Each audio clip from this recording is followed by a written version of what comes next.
আসসালামু আলাইকুম এভরিওয়ান। আমরা ঢাকা থেকে কক্সবাজার ফুল ফ্যামিলি ঘোরার জন্য যাই। এটা ফ্যামিলি ট্যুর। তো এখানে এসে কক্সবাজারের কিছু দৃশ্য ক্যামেরায় বন্দি করি। যেমন এই যে কত সুন্দর দৃশ্য, হাঁটাহাঁটি, মানুষ সবাই রিল্যাক্সে থাকার জন্য এখানে আসে। আর এই যে চেয়ারগুলো দেখতেছেন সারিবদ্ধভাবে, এই চেয়ারগুলো এখানে 60 টাকা প্রতি ঘন্টা ভাড়া দেওয়া হয়। এদের ব্যবহার আচারও তেমন একটা সুবিধা না, কারণ উল্টাপুল্টা কথাবার্তা বলে। এদের মানে মনে হচ্ছে যে আমরা ওখানে জিম্মি। যাই হোক, এটা ওদের সাথে কথা বলে নেওয়া উচিত। এখন ভাটা লাগছে, যার কারণে পানিটা অনেক দূরে চলে গেছে।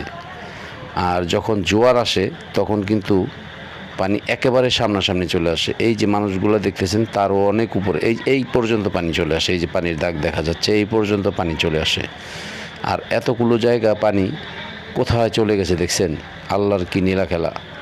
আল্লাহ কি করতে না পারে, এত দূরে পানি নামায় নিয়ে গেছে, আবার এই পানিগুলো এই পর্যন্ত নিয়ে আসে। তার মানে বোঝা যায় না যে উনি ইচ্ছা করলে অনেক কিছুই করতে পারে, কিন্তু আমরা সেটা মানি না।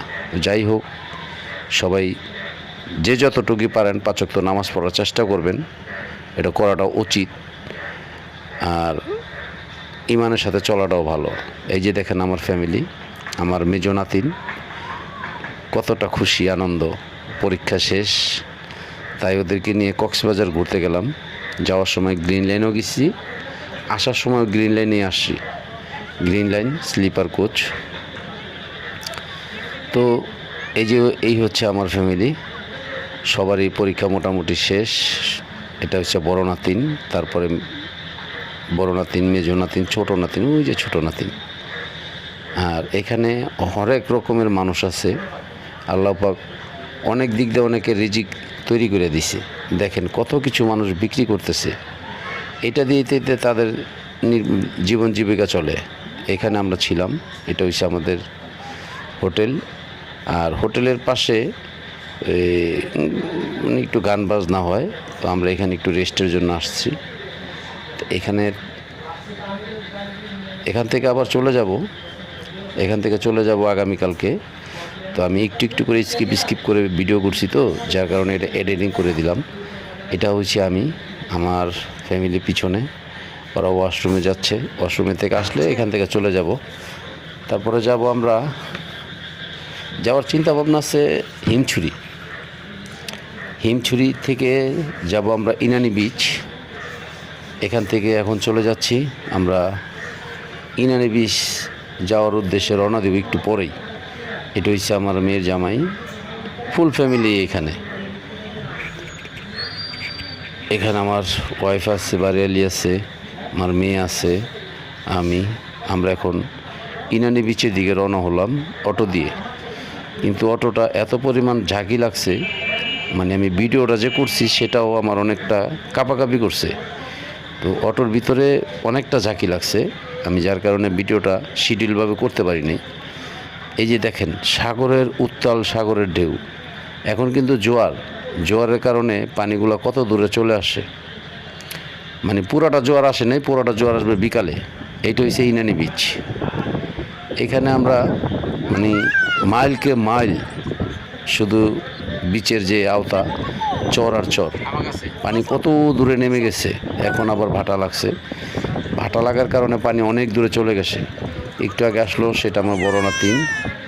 ডাইন পাশে সাদা ড্রেস, এটা আমার মেয়ে। এটা আমার আর এক নাতিন, এটা মেজো নাতিন। মেজো আর ছোট নাতিন ঘোড়ায় উঠছে, মেয়ের জামাই ঘোড়া চালাচ্ছে ধরে ধরে। বাচ্চাদের আনন্দটাই সবচেয়ে বড় জিনিস। বাচ্চাদের আনন্দ ছাড়া আর কোনো কিছুই নাই, কারণ আমাদের তো কোনো আনন্দ ফুর্তি নাই। তারপরও অনেকটাই আনন্দ ফুর্তি করছি এবার যতটা আনন্দ ফুর্তি করছি, আমার মনে হয় না যে কোনোবার এভাবে করছি। তো আমার কাছে খুবই ভালো লাগছে, অনেকটাই ভালো লাগছে। কারণ ফ্যামিলির সাথে কোথাও ঘুরতে গেলে সেখানে আসলে মন মানসিকতা অন্যরকমই থাকে। এটা হচ্ছে আমার মেজো নাতিন, ছোট্ট বাবু, খুব ভোলাবালা। ওর ভিতরে কোনো হিংসা নাই, কোনো বিদ নাই, কোনো কিছু নেই। যে যা বলবে তাই। খাবার দিলেও খাবে, না দিলেও, খাবার দিলে খাবে, না দিলে নাই, কিন্তু কোনো কান্নাকাটি নাই, নীরব। এটা হচ্ছে বড় নাতিন, একেবারে বড় নাতিন। তো যাই হোক, সবাই খুব আনন্দ ফুর্তি করতেছে। আমার কাছে খুবই ভালো লাগলো। আপনাদের কাছে কেমন লাগলো অবশ্যই কমেন্টের মাধ্যমে জানাবেন। আর এরকম নিত্য নতুন ভিডিও পাওয়ার জন্য আমাকে সহযোগিতা করবেন, সেটা লাইক, কমেন্ট, শেয়ার করবেন।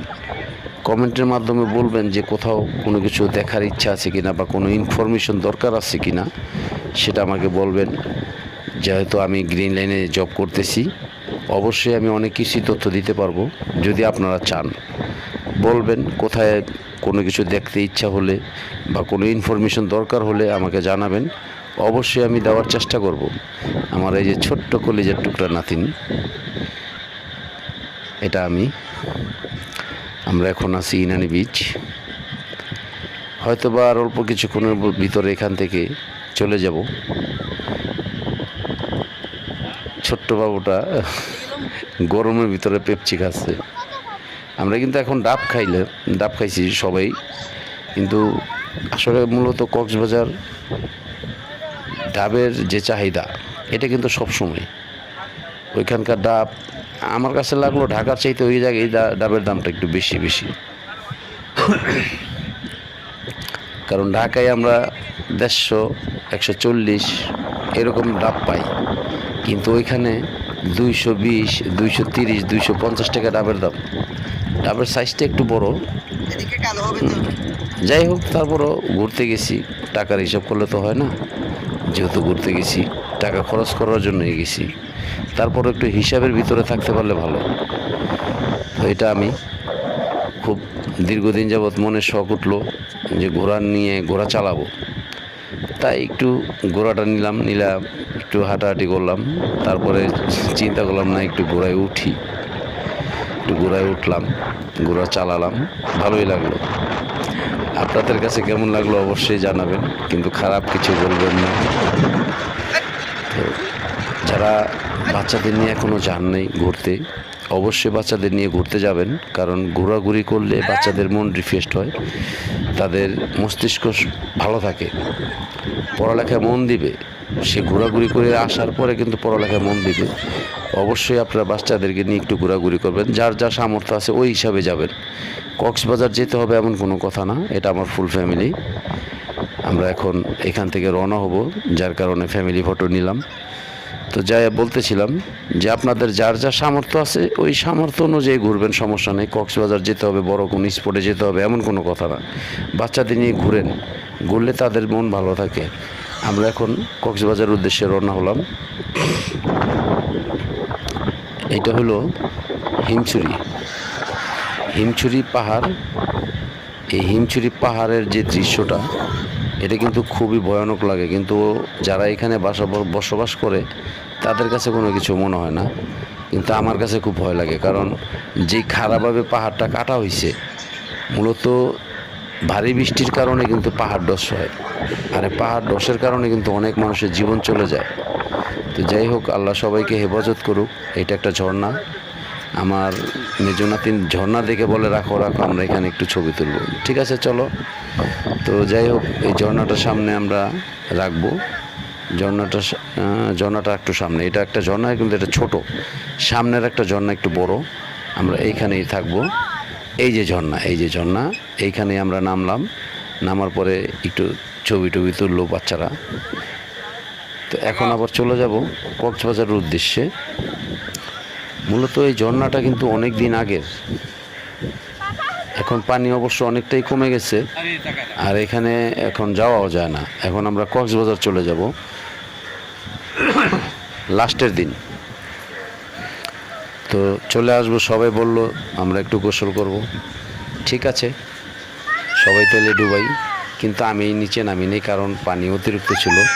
গতকালকের ভিডিওতে দেখাইছি যে আপনার এখানে অনেক দূর পর্যন্ত শুকনো ছিল, আর দেখেন আজকের যে কী অবস্থা, পানি কত দূরে চলে আসে চিন্তা করছেন। এই যে দেখেন, এটা হচ্ছে পার, আর পানি কোথায় চলে গেছিল, ওইখান থেকে পানি আবার জোয়ারে এতখানি জায়গা ভরে গেছে।